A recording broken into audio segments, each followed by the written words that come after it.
तदालये कृष्णाय कृष्णभक्ताय तद्भक्ताय नमो नमः।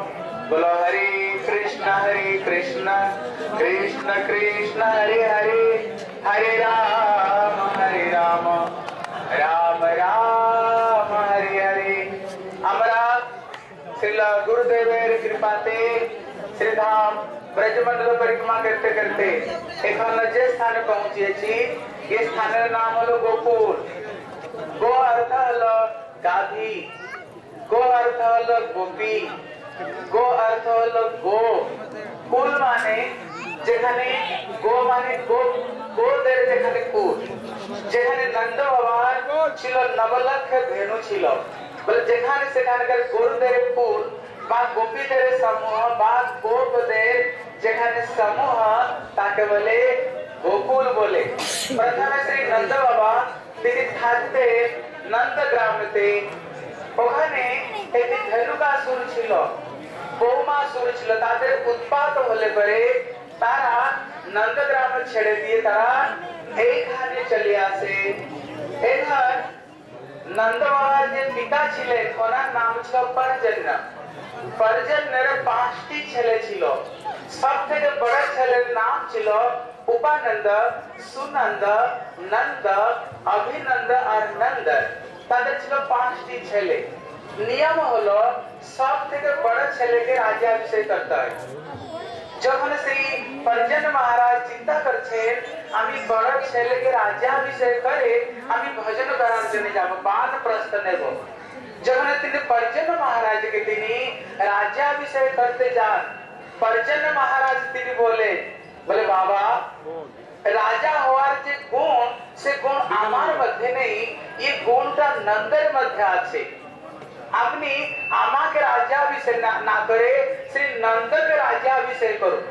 যখন তিনি এই কথা বললেন প্রকৃত ভাবে সমস্ত প্রজাদের এই ইচ্ছা ছিল এই নন্দের মধ্যে রাজার সমস্ত গুণ আছে।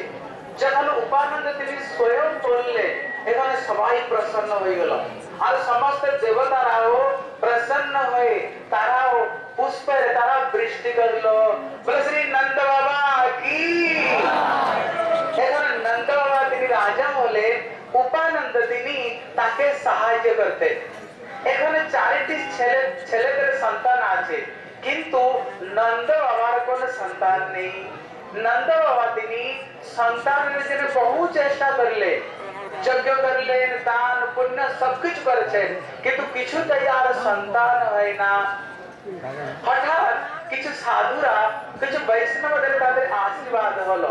আশীর্বাদ হলে একদিন নন্দ যশোদা এক রাত্রিতে তারা স্বপ্ন দেখেছে, খুব সুন্দর একটি স্বপ্ন দেখেছে। বলে শ্যামা চঞ্চল চারু দীর্ঘ নয়না বালস্তবান্তস্থলে। এক রাত্রিতে নন্দ যশোদা স্বপ্ন দেখলো। আর সকালে যখন হয়েছে নন্দ বাবা যশোদাকে আর যশোদা নন্দ বাবাকে বলেছে, নন্দ বাবা বলছে যশোদে রাত্রিতে আমি একটি সুন্দর স্বপ্ন দেখেছি। বলে কি স্বপ্ন দেখছো? তুই প্রথমে তোমার স্বপ্ন বলো। আমিও স্বপ্ন দেখেছি, আমি নিজের স্বপ্নের কথা তোমাকে বলবো। বলে বলো কি, তুমি কি দেখেছ? বলে আমি স্বপ্ন দেখেছি তোমার কোলে একটি সুন্দর শ্যাম সলোনা অপূর্ব একটি বালক তোমার কোলে বসে দুধ খাচ্ছে, আর দুধ খেতে সময়ে ওই দুধ দুই ধার দিয়ে দুধ প্রবাহিত হয়ে তার কুর্তা মানে তার কুর্তাটা ভিজে আছে। তখন যশোদা বললো আমি বললো আমি কি স্বপ্ন দেখেছি? বলে কি তুমি স্বপ্ন দেখেছ? বলে আমি স্বপ্ন দেখলাম আমার পিছনে একটি সুন্দর বালক মা মা মা মা করতে করতে আমার পিছনে পিছনে তিনি আসছে, আর আমার কাপড়টাকে জোর করে টেনে ধরছে, বলছে মা আমাকে কোলে উঠিয়ে দুধ খাও। বলে আমিও স্বপ্ন দেখলাম, কিন্তু মনে হলো না স্বপ্ন, মনে হয়েছিল যে সত্যি সত্যি একটি বালক আমার পিছনে পিছনে আসছি। কিন্তু ওই দিন কি হয়েছে, গর্ভবতী মা যশোদা ওই দিন গর্ভ ধারণ করেছে।